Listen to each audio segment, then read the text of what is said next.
Hello दोस्तों, कैसे हो आप? सर हम अच्छे हैं सर। और मुझे उम्मीद है पिछले लेक्चर को आपने गौर से देखा होगा, तरीके से नोटिंग की होगी।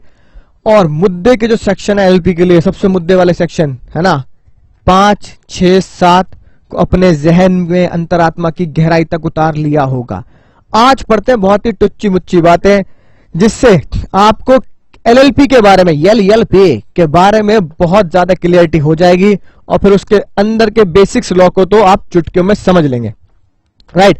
जैसा मैंने आपको बोला, मम्मी पापा के गुण हैं, डैडी मम्मी के, डैडी मम्मी उनके गुण हैं एलएलपी के अंदर। तो आपको पता लग जाएगा कि बच्चे में और मम्मी में है ना क्या डिफरेंसेस हैं, और फिर बच्चे में और पापा में क्या डिफरेंसेस हैं।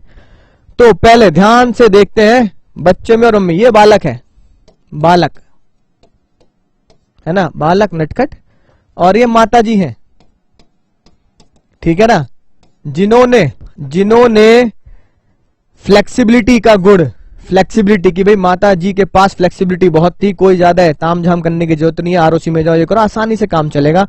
जिन्होंने बच्चे के अंदर अपने फ्लेक्सिबिलिटी वाले गुण ट्रांसफर किए, और बालक में और उनमें क्या डिफरेंस बताए।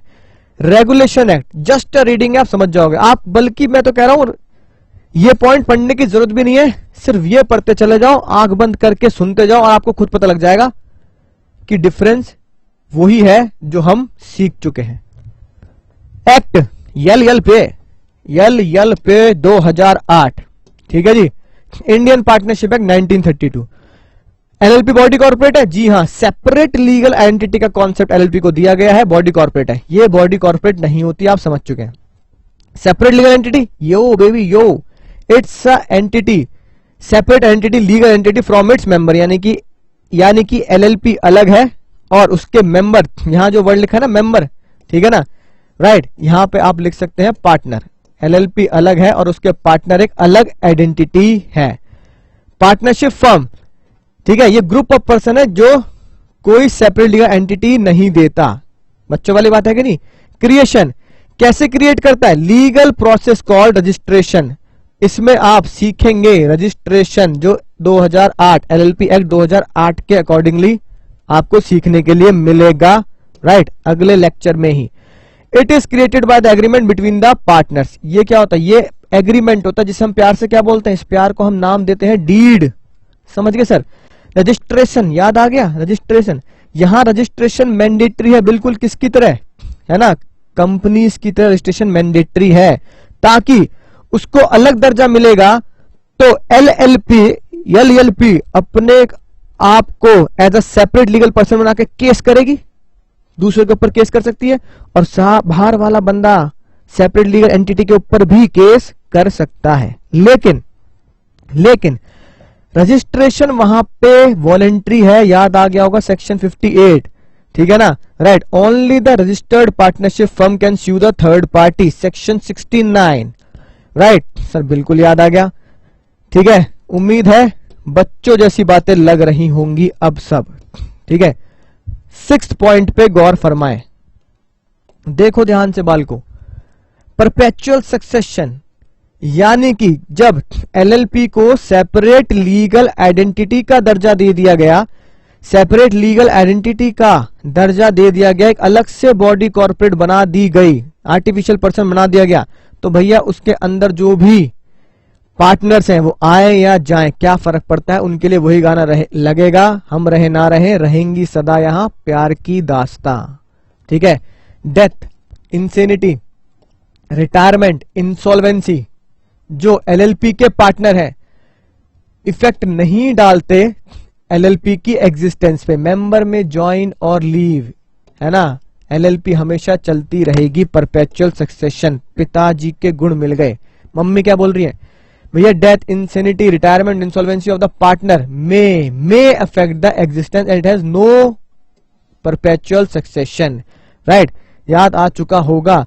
अगर दो पार्टनर हैं और एक की डेथ हो जाए तो डिसॉल्व होना है ना कंपलसरी है। और जनरल अगर डीड साइलेंट होती है पार्टनरशिप में, तो 5-10 पार्टनर भी हो तो एक के जाते ही फर्म डिसॉल्व है ना हो सकती है। नेम, क्या वर्ड लगाना है? अंकुर एलएलपी, यानी कि अपने नाम के आगे क्या लिखा है? सफिक्स लगाना है। प्रीफिक्स मतलब नाम से पहले, जैसे सीए है ना, अपना नाम लगाओगे तुम, ऐसे ही सफिक्स का मतलब क्या होता है? उसके आगे। तो अंकुर के आगे क्या लगेगा? एलएलपी। कोई गाइडलाइन नहीं है, partners can have any name as per their choice. ठीक है, कोई भी नाम रख लें, आपको पता है एंड कंपनी एंड एसोसिएट लगाते हैं। लाइबिलिटी, लाइबिलिटी बच्चों, liability, liability of each partner is limited, है ना। लिमिटेड लाइबिलिटी का मजा ही तो मिला है पा से। कितना कितना, लेकिन भैया कितना, ये तो बता दो। कंपनी में क्या होता है? लिमिटेड होता है up to the unpaid amount of share. यहां क्या लिखा है? कितना? टू द एक्सटेंड कॉन्ट्रीब्यूशन, है ना, एग्रीड, जितना हम कॉन्ट्रीब्यूशन, यानी सब समझने के लिए समझ लो कैपिटल, जितनी हम कैपिटल लेके आएंगे उतनी ही डूबेगा पैसा। Except in case of wilful fraud. हाँ, विलफुल फ्रॉड हुआ है तो फिर लाइबिलिटी को हम अनलिमिटेड कर सकते हैं। बिल्कुल आगे पढ़ेंगे, चिंता मत करो। Liability of each partner is unlimited, है ना, ये पता ही है आपको, बताने वाली कोई बात नहीं है। पर्सनल एसेट, तिजोरी तक घुस जाएंगे हम। हाँ सर समझ गए, ठीक है। Mutual agency, mutual agency, each partner can bind the LLP. सबसे खतरनाक बात है ना, जो आगे आज हम पढ़ेंगे भी।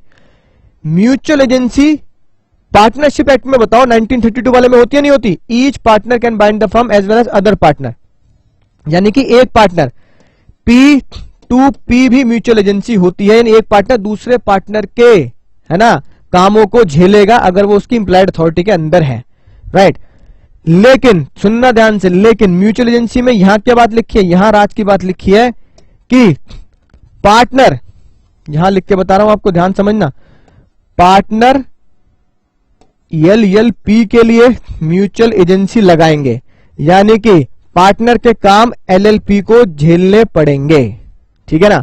लेकिन एक पार्टनर के काम दूसरे पार्टनर के ऊपर म्यूचुअल एजेंसी के तौर पर नहीं लगेंगे। ये पता कुछ कुछ कैसा है? ये कुछ कुछ कंपनीज एक्ट की तरह है, राइट।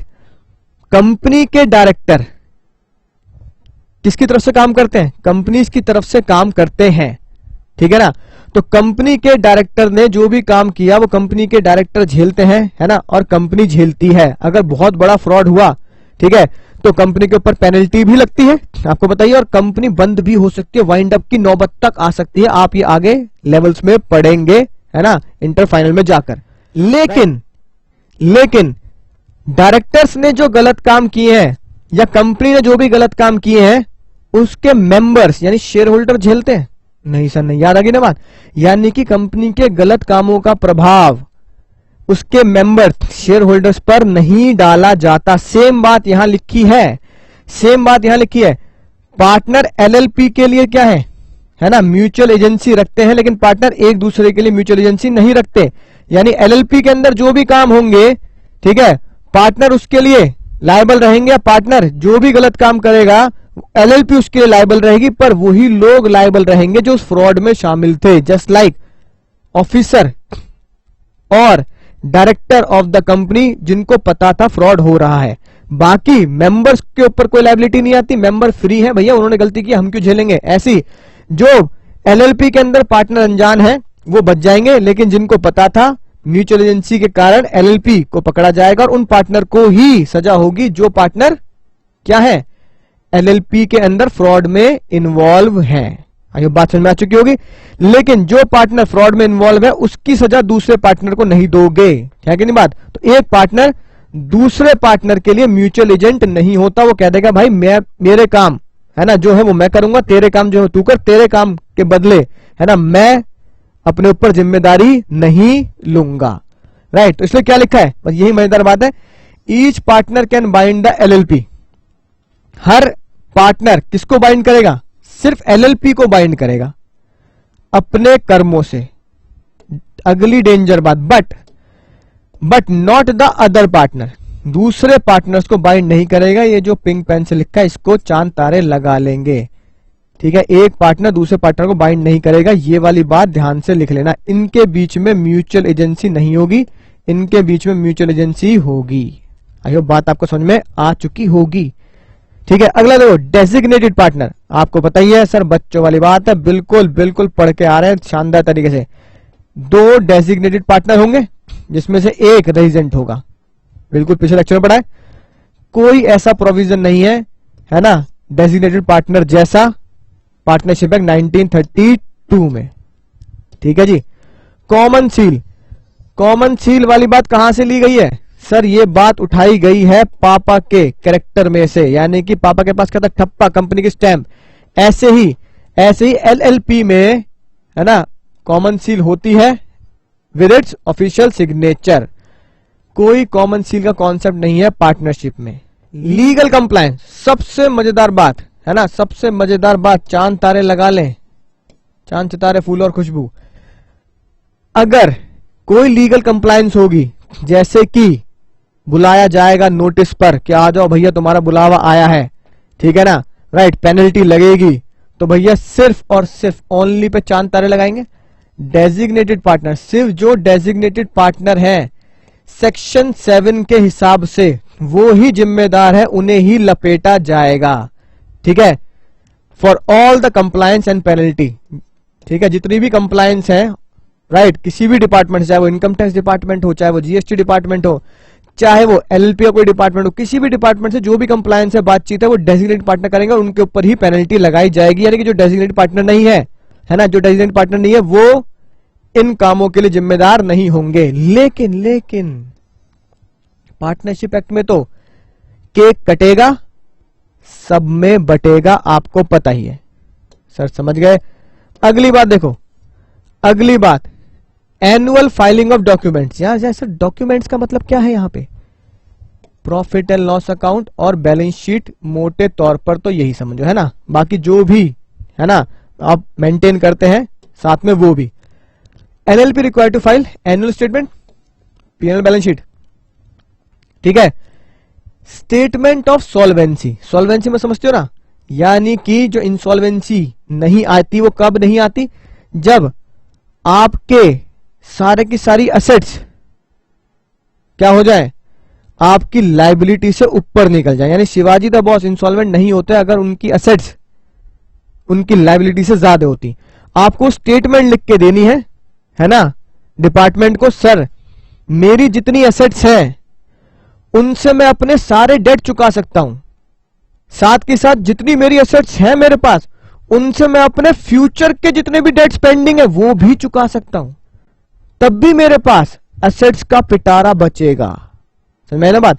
इसलिए मैं एक आपको स्टेटमेंट लिख के देता हूं कि I am will not become insolvent, कि मैं इंसॉल्वेंट नहीं हूं और आगे भी इंसॉल्वेंट नहीं होऊंगा। राइट, शपथ खाली एक तरीके से। Annual return with the registration of LLP every year. Right, तो एनुअल रिटर्न यानी कि जैसे इनकम टैक्स की रिटर्न भरी जाती है ना, तो रिटर्न में क्या देते हैं? पूरे साल की है ना प्रॉफिट स्टेटमेंट, कि मैंने उस पर कितना प्रॉफिट कमाया है, कैसे कैसे काम किया, वो सारी रिटर्न आपको देनी है।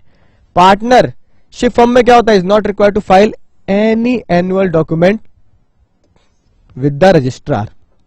आपने पढ़ा है, ऐसी कोई बात वहां मौजूद ही नहीं है। फॉरेन पार्टनरशिप, एक फॉरेन का बंदा है ना, हमने पढ़ ही लिया है, वो एलएलपी के अंदर पार्टनर बन सकता है। सेक्शन 5 में हमने बता दिया, एक तो इंडिया का होना चाहिए राजू, और एक पीटर भी हो सकता है, यानी कि पीटर इंडियन एलएलपी में पार्टनर बन सकता है। Foreign nationals can not become partner in partnership firm. समझ चुके होंगे। बच्चा can not be admitted to the benefits of LLP, यानी बच्चे को एलएलपी से बहुत दूर रखा गया है कि भाई बालक एलएलपी के अंदर बेनिफिट्स के लिए भी नहीं आएगा। लेकिन minor can be admitted to the benefits of partnership with the prior consent of existing partners. ये आप बात जानते हैं, तो इस पे है ना गौर फरमाएंगे, चांद तारे लगाएंगे। सर समझ में आगे बात? कोई दिक्कत नहीं थी। पापा, ठीक है ना, पापा और बच्चे के बीच में क्या जानकारी मौजूद है? बच्चा, पापा कौन हो गए? पापा हो गए कंपनीज एक्ट। ठीक है, रेगुलेशन आपको बताइए, LLP act, companies act, members या पार्टनर, ठीक है ना। Person who contribute to LP are known as partner. LP में तो आप उन्हें क्या बोलोगे, पार्टनर बोलोगे। लेकिन जो पैसा लगाते हैं कंपनी में, आप और मैं, तो मुझे और आपको क्या बोला जाता है, मेंबर्स, यानी कि शेयर होल्डर्स भी बोल सकते हैं। इंटरनल स्ट्रक्चर गवर्नेंस, यानी कि अंदर का मैटर कैसे चलता है, एग्रीमेंट, कॉन्ट्रैक्ट एग्रीमेंट। अब एक बात तुमने गौर फरमाई, अगर पार्टनरशिप थी पुरानी वाली तो वहां क्या लिखा जाता है, डीड, और उस डीड की जगह यहां क्या वर्ड दे दिया, एग्रीमेंट। अगर एलएलपी में भी डीड नाम दे देते तो इंसल्ट हो जाती, बेइज्जती हो जाती है कि नहीं बात। क्या बोलते, भाई जाओ यार, एग्रीमेंट कॉन्ट्रैक्ट को भी डीड बोल रहे हो, यानी कि डीड वर्ड कहां से चुरा लिया तुमने, चोर हो तुमने डीड वर्ड चुराया पार्टनरशिप 1932 से। तो कोई ऐसा ना बोल दे, इंसल्ट ना कर दे, इसलिए डीड को क्या लिखा, सिर्फ एग्रीमेंट लिख दिया। ठीक है। इंटरनल गवर्नेंस कैसे होता है, रेगुलेटेड बाय द स्टैट्यूट, यानी कंपनीज एक्ट खुद बताती है कैसे कैसे हमें इंटरनल गवर्नेंस यानी इंटरनल मैनेजमेंट चलाना है, जैसे मेमोरेंडम और एओ के थ्रू। नाम क्या वर्ड लगाना है, यल पे, है कि नहीं बात, सफिक्स की तरह, हम पढ़ चुके हैं। ठीक है। पब्लिक कंपनी होगी लिमिटेड लगाएगी, और प्राइवेट कंपनी होगी तो प्राइवेट लिमिटेड वर्ड लगाएगी। मिनिमम और मैक्सिमम नंबर ऑफ मेंबर, ठीक है, आप जानते ही हैं इस बारे में, राइट, बच्चों वाली बातें हैं। 2, मैक्सिमम, नो लिमिट, ठीक है ना, राइट। और मेंबर कौन हो सकता है, इंडिविजुअल भी हो सकता है और बॉडी कॉर्पोरेट भी हो सकता है। बॉडी कॉर्पोरेट किसके थ्रू, जो आज पिछले लेक्चर में बहुत ध्यान से पढ़ाया था, बॉडी कॉर्पोरेट थ्रू नॉमिनी। ठीक है ना। प्राइवेट कंपनी में क्या होता है आपको पता ही है, मिनिमम 2, मैक्सिमम 200, 7 और नो लिमिट। ठीक है ना। कंपनी के मेंबर्स या शेयर होल्डर कौन कौन बन सकते हैं, कोई भी trust, organisation, other business form, individual बन सकते हैं। Liability of the member, liability of the partner in the limited, है ना, is limited to the extent of contribution, जितना कंट्रीब्यूशन वो कर रहे हैं, है ना, except in case of fraud वगैरह जो हम पढ़ेंगे। Liability of the member is limited to the unpaid amount of share, to the unpaid amount of shares held bye them. Sir ये बात बच्चों वाली है, पढ़ते ही आए हैं। ठीक है। और भैया आखिरी बात है मैनेजमेंट। भैया मैनेजमेंट कौन देखता है, business of the company manage by the partners including the designated partner, right. जितने भी पार्टनर है वो संभालेंगे, जितने पार्टनर है वो संभालेंगे बिजनेस, लेकिन डेजिग्नेटेड पार्टनर मिनिमम 2 होंगे, उनको तो संभालना ही पड़ेगा और लायबिलिटी पेनल्टी वगैरह उनके ऊपर ही जाएंगी। अफेयर्स ऑफ द कंपनी कौन मैनेज करता है, board of director Mukesh Ambani साहब। ठीक है ना। जिन्हें कौन चुनता है, शेयर होल्डर चुनते हैं। मिनिमम 2 डेजिग्नेटेड पार्टनर जानते ही आप, प्राइवेट कंपनी में 2 डायरेक्टर और पब्लिक कंपनी में 3 डायरेक्टर होते हैं। आई होप बात आपको अच्छे समझ में आ चुकी है। अब आती है बात सर ये तो बच्चों वाली बातें हो गई, अब कुछ मजेदार बातें हो जाएं। ठीक है बच्चों, है ना, जैसे तुम्हारी अरदास, बच्चों की अरदास है 101 रुपए की, सर कुछ और जबरदस्त बातें हो जाए ताकि बात और घुटनों तक पहुंच सके। एलएलपी का मीनिंग और कॉन्सेप्ट जो आप जानते ही हैं, है ना, सिर्फ जस्ट रीडिंग लेनी है। LLP is a new form of legal business, पता ही आपको, विद लिमिटेड लायबिलिटी। बच्चों वाली बात हो गई। It is alternate body corporate, है ना, only give benefits of limited liability, सब बेकार की बातें हैं, ताकि वो ये सब आसानी से फ्लेक्सिबिलिटी मिल सके, काम को आसानी से बड़े तरीके से चला सके। LLP is a separate legal entity, यही है मजेदार बात जो हम डिस्कस कर चुके हैं, सेपरेट लीगल एंटिटी का दर्जा दिया है, राइट। यानी कि जो कंपनीज एक्ट में लिखा है सेम बात लिखी है, एलएलपी अपने नाम से एसेट खरीद सकती है, लायबिलिटी क्रिएट कर सकती है ना, राइट। और लायबिलिटी ऑफ द पार्टनर क्या होती है, वो भी लिमिटेड होती है, जितना वो कंट्रीब्यूशन लेके आएंगे उनके तक, यानी लिमिटेड लायबिलिटी का मजा भी है। LLP is alternative corporate business, यानी किसकी तरह लगता है, बिल्कुल कंपनीज एक्ट की तरह लगता है, कॉर्पोरेट बिजनेस की तरह लगता है। जो क्या फायदे हैं, लिमिटेड लायबिलिटी का मजा है, और हाइब्रिड, याद आ गया, गंगनंग स्टाइल, फ्लेक्सिबिलिटी, है ना, यानी कि ये क्या है, लिमिटेड लायबिलिटी का मजा है और फ्लेक्सिबिलिटी ऑफ पार्टनरशिप का मजा है। Since LLP contain element of both corporate structure as well as partnership structure, LLP is, ये है वो मजेदार बात जो तुम्हें समझाता आ रहा हूं, hybrid between the company and the partnership, यानी मम्मी के गुण पापा के गुण ट्रांसफर कर दिए गए, that is called hybrid. Sir ये तो बच्चों वाली बात है, पिछले लेक्चर में हम समझ चुके थे। ठीक है, उसके बाद देखो सेम बात को, है ना, सेम बात को बादलों में डाल दिया। लिमिटेड लायबिलिटी, कॉर्पोरेट जैसा स्ट्रक्चर दिया है, कॉर्पोरेट व्हील दिया है उसे, ठीक है ना, ताकि वो एलएलपी होते हुए भी, पार्टनरशिप होते हुए लिमिटेड लायबिलिटी का मजा ले सके। फ्लेक्सिबिलिटी, है ना, यानी कि फ्लेक्सिबिलिटी मतलब जितनी भी लेन देन है, कार्रवाई है, वो बहुत नॉमिनल सी होती है, फ्लेक्सिबल होती है। LLP itself is liable for the full extent of its assets, यानी कि सेपरेट एंटिटी एसेट्स खरीद सकती है, बेच सकती है। लिमिटेड होती है पार्टनरशिप की लायबिलिटी। आई होप बात आपको समझ में आ चुकी होगी। इंपॉर्टेंट डेफिनेशंस, ठीक है ना, इंपॉर्टेंट डेफिनेशन सबसे पहली, राइट, जो पिछले लेक्चर में हमने ध्यान से देखा था कि एलएलपी के अंदर सेक्शन 5 के अकॉर्डिंगली लिंक कर पा रहे हो। सेक्शन 5 ने क्या बोला था सर? सेक्शन 5 ने बोला था एलएलपी के अंदर जो भी पार्टनर बनेंगे या तो वो इंडिविजुअल होंगे या फिर वो बॉडी कॉर्पोरेट होंगे। समझ मेरा बात? तो सेक्शन 5 ने बोला पार्टनर तो होंगे इंडिविजुअल, बॉडी कॉर्पोरेट। तो बॉडी कॉर्पोरेट क्या है? बॉडी कॉर्पोरेट को कहां पे जानना पड़ेगा? हमें कूदना पड़ेगा सेक्शन 2 सबसेक्शन डी के अंदर। यानी सेक्शन 5 ने बोला बॉडी कॉर्पोरेट एक एलएलपी की पार्टनर बन सकती है, और बॉडी कॉर्पोरेट क्या होती है सेक्शन 2D बताएगा। ठीक है, बॉडी कॉर्पोरेट कौन? As defined in section 3 of companies act 1956, जो अब क्या हो चुका है 2013 हो चुका है। इंक्लूड बॉडी कॉर्पोरेट के अंदर क्या आता है आपको बताता, 3 चीजें आती हैं। दूसरी एलएलपी भी एक बॉडी कॉर्पोरेट हो सकती है, यानी एलएलपी खुद भी क्या है? एक बॉडी कॉर्पोरेट है। ठीक है ना। एलएलपी इंडिया से बाहर यानी कि फॉरेन एलएलपी भी क्या बनेगी? बॉडी कॉर्पोरेट होगी। और कोई भी कंपनी जो इंडिया से बाहर है यानी फॉरेन कंपनी भी क्या बनेगी? बॉडी कॉर्पोरेट बनेगी। यानी इन शॉर्ट, आप चाहे इंडिया में बना लो, आप चाहे इंडिया के बाहर बना लो, अगर आपने सेपरेट लीगल आइडेंटिटी का दर्जा दे दिया है, आपने आर्टिफिशियल जुरिडिक्शन पर्सन को जन्म दे दिया है, तो आप बॉडी कॉर्पोरेट कहलाए जाएंगे और आप सेक्शन 5 के अकॉर्डिंगली पार्टनर बन सकते हैं एलएलपी के। बट डज नॉट इंक्लूड, यानी कि बॉडी कॉर्पोरेट में क्या नहीं आएंगे। ठीक है, body corporate does not include, arrow पे ध्यान दें, body corporate does not include a corporation sole, है कि नहीं बात? यानी कि बॉडी कॉर्पोरेट क्या नहीं होगा, यानी सोल प्रोप्राइटर एक अकेला बंदा बॉडी कॉर्पोरेट नहीं होता। कोऑपरेटिव सोसाइटी, ठीक है, वो भी बॉडी कॉर्पोरेट नहीं होती।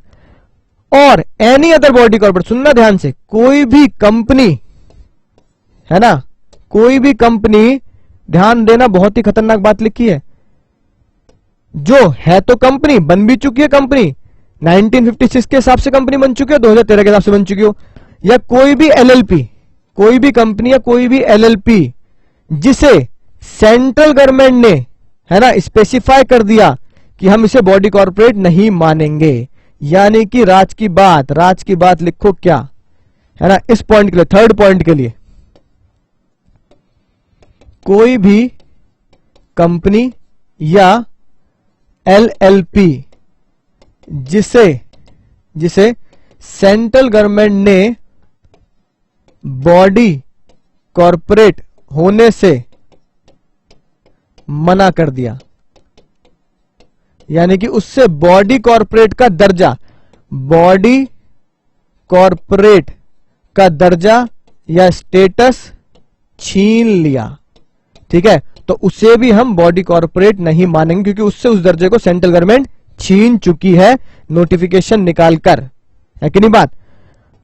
अगली मजेदार बात, ठीक है, बिजनेस की डेफिनेशन, डेजिग्नेटेड पार्टनर की डेफिनेशन, है ना, आप जस्ट एक बार रीड कर लें बिना किसी टेंशन के। ठीक है जी, बात देखो क्या लिखी है। डेजिग्नेटेड पार्टनर कहां पढ़ना है? मीन्स अ पार्टनर, जो एज पर सेक्शन 7 जो हम डिटेल में पढ़ चुके हैं। पार्टनरशिप में हमें क्या करना है? बिजनेस करना है। बिजनेस का मतलब क्या होता है? याद आ गया ना? TOP, trade, occupation, profession, top. ये बात मैं आपको पहले से ही बता चुका हूं। ये क्या लिखा है? एंटिटी।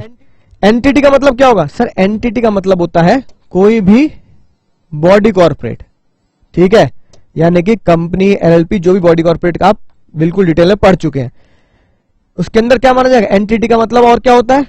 सेक्शन 18 इन सब सेक्शन के हिसाब से एक फर्म जो सेटअप की गई है इंडियन पार्टनरशिप एक्ट के अंदर, ठीक है, राइट। बेकार की डेफिनेशन है, रीड कर लो बस, है ना, कोई मुद्दे की बात नहीं है। फाइनेंशियल ईयर, अब बताओ ये भाई ये सस्ते नशे वाली बात नहीं। अब तुम हमें फाइनेंशियल ईयर बताओगे, मतलब भैया हम सीए बनने वाले हैं और तुम हमें फाइनेंशियल ईयर बताओगे?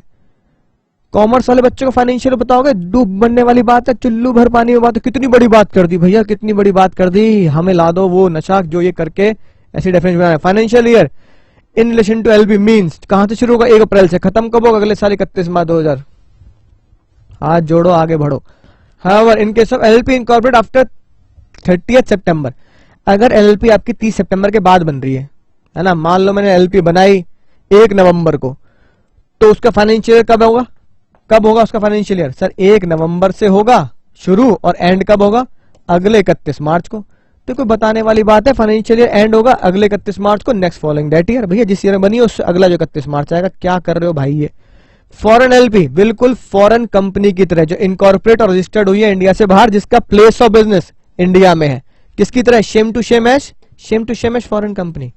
LLP limited liability partnership means a partnership formed and registered under this act. ये लो, ये आ गई कौन सी definition?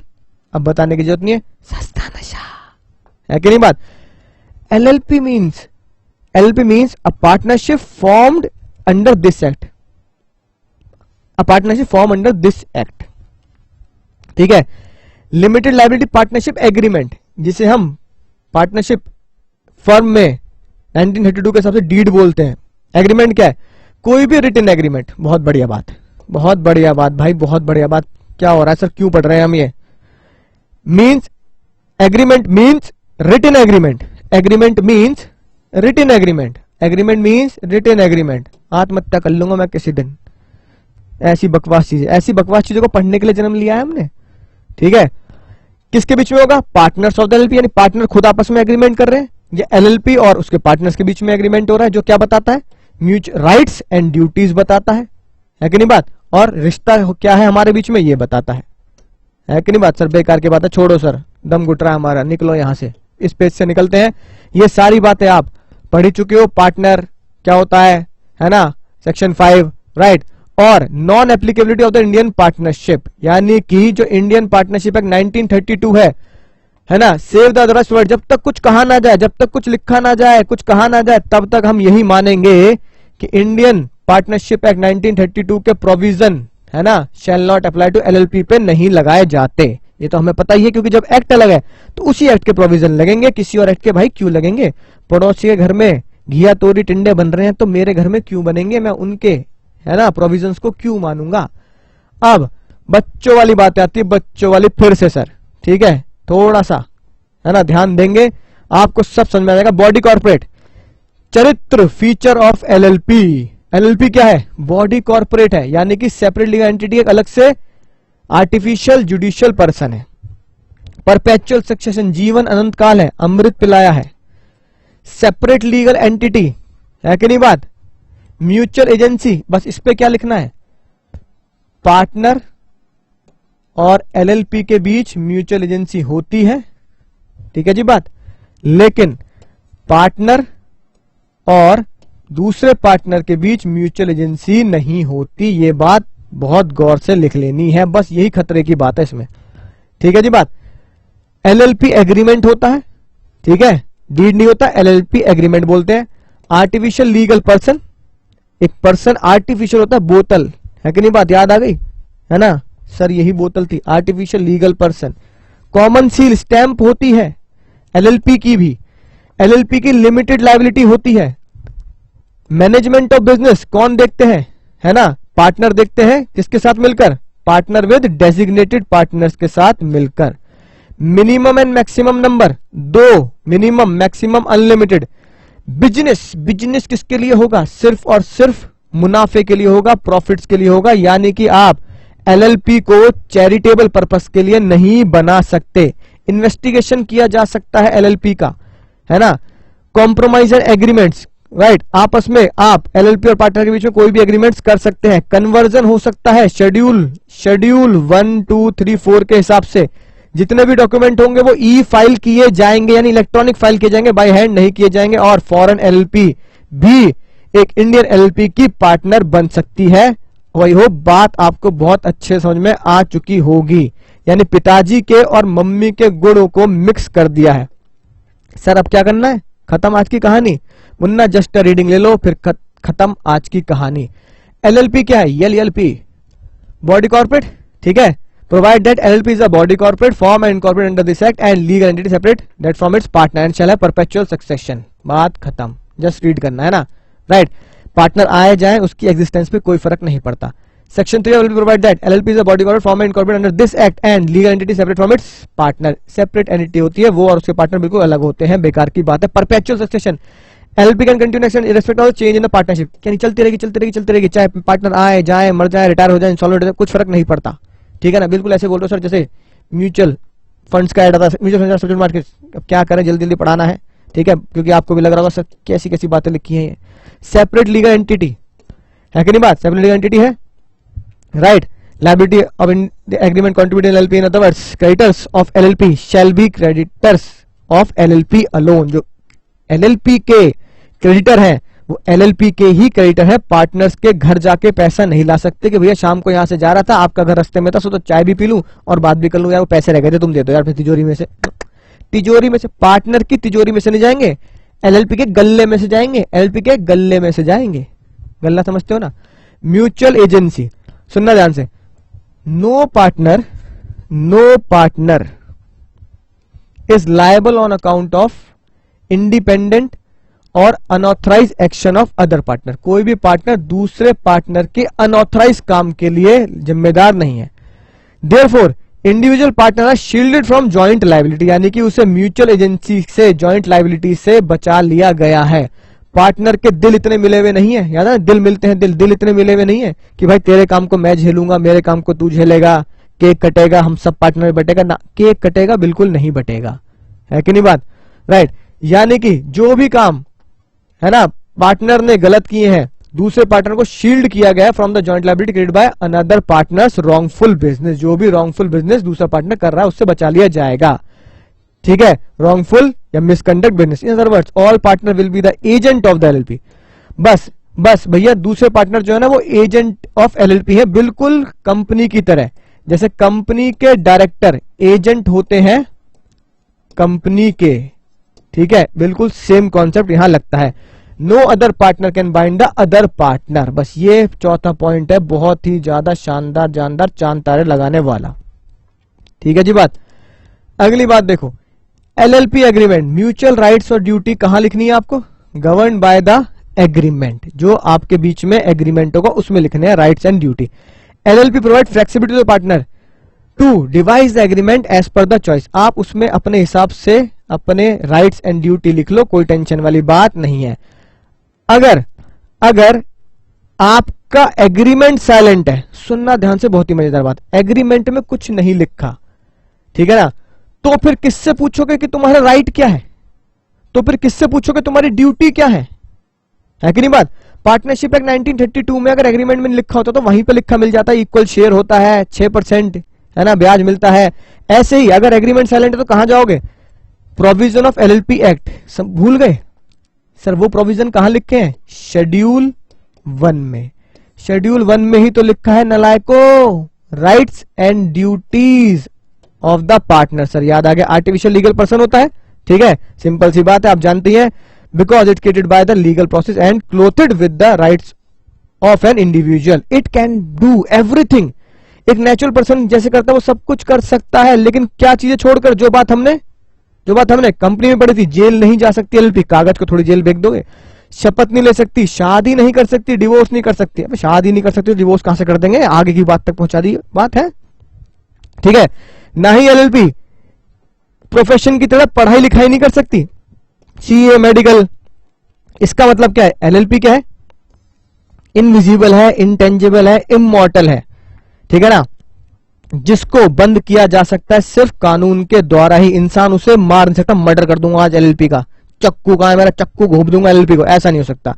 But not fictitious because it's really exist, पर ये फिक्टिशियस नहीं होता क्योंकि ये एक्चुअली में एग्जिस्ट तो करता है कानून के द्वारा। अभी बात आपको समझ में आ चुकी है। Common seal, sir common seal है ना, यानी कि कंपनी के स्टैंप की तरह एलएलपी की भी स्टैंप होती है, राइट। तो क्या लिखा है, LLP being an artificial person can act through its partner. जैसे कंपनी अपने डायरेक्टर के थ्रू काम करती है, ऐसे LLP अपने पार्टनर के थ्रू काम करती है और डेजिग्नेटेड पार्टनर के थ्रू काम करती है. LLP में हैव कॉमन सील. ठीक है, जैसे स्टैंप कंपनी के पास थी, ऐसी स्टैंप LLP के पास है कि नहीं बात. If it decide to have one, right, यानी वो रखना चाहे तो रख सकते हैं स्टैंप को. 10 it is not mandatory for the LLP to have common seal. एक बात सोच के बताओ, क्या कॉमन सील कंपनी के लिए मैंडेटरी थी? नहीं सर, कंपनी के लिए भी नहीं थी, है कि नहीं बात. ऐसे ही LLP के लिए भी नहीं है. It shall remain under the custody of some responsible officer. बिल्कुल सही बात है भैया, संभाल के रखनी है. And it shall be affixed in the presence of at least 2 designated partner. क्या ये बात कुछ ऐसी कंपनी एक्ट में नहीं लिखी कि जब भी स्टैंप लगेगी तो 2 डायरेक्टर के साइन होने चाहिए, है ना? ऐसी लिखी बात. सेम बात यहां लिखी, 2 डेजिग्नेटेड पार्टनर साथ में साइन करेंगे और उसके बाद स्टैंप लगाएंगे. लिमिटेड लायबिलिटी का तो मौजूद, इसलिए तो इसको जन्म दिया गया है. ठीक है ना. Every partner of LLP is for the purpose of business of LLP the agent of the LLP. वो सिर्फ LLP के एजेंट हैं, सिर्फ LLP के एजेंट है. डायरेक्टर की तरह, डायरेक्टर सिर्फ कंपनी का एजेंट है. डायरेक्टर शेयर होल्डर का एजेंट नहीं होता. डायरेक्टर कंपनी का एजेंट होता है, डायरेक्टर शेयर होल्डर का एजेंट नहीं होता. डायरेक्टर के गलत कामों की वजह से कंपनी को सजा हो सकती है, लेकिन शेयर होल्डर को सजा नहीं होती. ऐसे ही कंपनी की तरह ही LLP में भी LLP के जो डेजिग्नेटेड पार्टनर होते हैं या पार्टनर होते हैं वो एजेंट LLP के होते हैं, but not of the other partner. वो एक दूसरे के नहीं होते. जैसे डायरेक्टर हमारे लिए एजेंट नहीं है शेयर होल्डर के लिए, ऐसी पार्टनर एक दूसरे के लिए एजेंट्स नहीं होते. The liability of the partner will be limited to their agreed contribution. ये हमने पढ़ी ले, लायबिलिटी कितनी लिमिट है? जितना हम कंट्रीब्यूशन लेके. सच कंट्रीब्यूशन में भी टेंजेबल, इंटेंजेबल और बोथ. चाहे पैसा लेके आओ, कैश में लेके आओ, जो दिखता हो एसेट लेके आओ, चाहे इंटेंजेबल यानी कि कोई एक तरीके से कॉपीराइट ले आए आप, ठीक है ना, गुडविल, इस तरीके से. Management of the business. The partners in the LLP are entitled to manage the business of LLP. कौन पार्टनर्स लिख रहे हैं यहां? डेजिग्नेटेड पार्टनर नहीं लिखा, पार्टनर लिखा है. यानी कि जो पार्टनर है वो भी और डेजिग्नेटेड पार्टनर भी. यानी कि क्या लिखोगे? P + DP. सब मैनेजमेंट देखते हैं, लेकिन खतरनाक बात क्या है? खतरे की बात यह है, but only the DP are responsible for legal compliance. जो भी लीगल कार्रवाई होगी, कानूनी कार्रवाई होगी, उसके लिए सिर्फ DP क्या होंगे? एलिजिबल होंगे, राइट, और रिस्पॉन्सिबल होंगे. मिनिमम एंड मैक्सिमम आपको बताइए 2 मिनिमम, ठीक है ना, और मैक्सिमम आपको बताइए अनलिमिटेड, राइट. और जो 2 मिनिमम होंगे उसमें से एक तो इंडियन रेजिडेंट होगा ही होगा. ठीक है. LLP जो भी चलेगी, राइट, LLP जो भी चलेगी सिर्फ और सिर्फ पैसा कमाने के लिए चलेगी. चैरिटेबल पर्पस के लिए LLP नहीं खुल सकती. ये बात आपको समझ में आ गई? ठीक है. ऑब्वियसली बात है भैया, बिजनेस तो लॉफुली करोगे, ड्रग्स थोड़ी बेच लोगे, ठीक है ना, राइट. और क्यों? सिर्फ और सिर्फ प्रॉफिट कमाने के लिए. यानी LLP can not be form for charitable और non economic purpose. Investigation. Central government जब मर्जी चाहे, है ना, दया को लेके आएगी, है कि नहीं बात? दया, हाँ सर, तोड़ दो दरवाजा, राइट, बस. तो सेंट्रल गवर्नमेंट कभी भी आ सकती है आपके LLP में इन्वेस्टिगेशन करने, bye appointment of competence authority for the purpose. ठीक है. ऑफिसर को भेजा जाएगा, दया को बुलाया जाएगा और इन्वेस्टिगेशन किया जाएगा. Arrangements. Any compromise arrangement include the merger and amalgamation of LLP shall be accordance with the provision of LLP. यानी कि कॉम्प्रोमाइज और अरेंजमेंट, मर्जर और अमलगमेशन ऑफ LLP, जो भी, यानी कि मर्जर अंकुर LLP, है कि नहीं बात, मर्ज हो रही है XLLP के साथ, तो बिल्कुल हो सकता है 2, है ना, लोग मिलेंगे और बिजनेस को और बढ़ाएंगे. इस तरह का अमलगमेशन, मर्जर किया जा सकता है, लेकिन LLP के प्रोविजन में जो लिखा है उसके हिसाब से, यानी शेड्यूल के हिसाब से आप चल सकते हैं. कन्वर्जिंग इनटू LLP, ये आपको पता ही है, ये किसकी बात चल रही है? शेड्यूल 2, 3, 4. एक फर्म, एक प्राइवेट कंपनी और एक अनलिस्टेड कंपनी, लिस्टेड नहीं, अनलिस्टेड कंपनी, वो किसमें कन्वर्ट हो जाएगी? LLP में कन्वर्ट हो जाएगी. शेड्यूल 2, 3 और 4 के हिसाब से. याद आ रहा होगा, शाहरुख खान बनना है कि नहीं बात, राइट. ठीक है. सबसे पहले फर्म छोटी, private company, unlisted company. E filing of document, जितने भी डॉक्यूमेंट है आपको इलेक्ट्रॉनिकली भेजने हैं सर. वेबसाइट भी लिख के दी हुई है, right, www.mc.gov.in. Every form of application of document required to be filed or delivered under this act shall be filed computer readable electronic form, right, यानी कि पीडीएफ भेजो, ठीक है, एक्सेल शीट भेजो, वर्ड भेजो, लेकिन इलेक्ट्रॉनिक फॉर्म बाय हैंड हम नहीं लेंगे। ऑथेंटिकेटेड बाय द पार्टनर और डेजिग्नेटेड पार्टनर, चाहे पार्टनर उसे ऑथेंटिकेट साइन कर दे या डेजिग्नेटेड पार्टनर कर दे, इसमें कोई दिक्कत वाली बात नहीं है, राइट। लेकिन वो साइन कैसे करेंगे? डिजिटल सिग्नेचर, डीएस, ठीक है ना, डीएस के थ्रू, डिजिटल सिग्नेचर के थ्रू साइन करना पड़ेगा। फॉरेन एलएलपी आपको बताइए, ठीक है, जो इंडिया के बाहर जन्म लेती है, इंडिया में प्लेस ऑफ बिजनेस होता है, as a limited liability partnership formed incorporated registered outside India which is established place of business in India. Foreign LLP Indian LLP की पार्टनर बन सकती है। सर क्या ये टुच्ची टुच्ची बातें हैं? और भैया आखिरी बात पढ़ लेते हैं, एलएलपी के क्या फायदे हैं, ठीक है ना। LLP formed is a form of business model which क्या फायदे सामने आते हैं, झट से पढ़ लेते हैं। Is organised and operate on the basis of agreement, यानी कि एग्रीमेंट से चलाया जाएगा, यानी कि एग्रीमेंट हो, कोई दिक्कत वाली बात नहीं है। फ्लेक्सिबल, मम्मी ने कौन से गुण भेजे? फ्लेक्सिबल, यानी कि फॉर्मेलिटीज कम होती हैं ठीक है ना, राइट, यानी क्या लिख लो? Less formalities. Easy to form, आसानी से।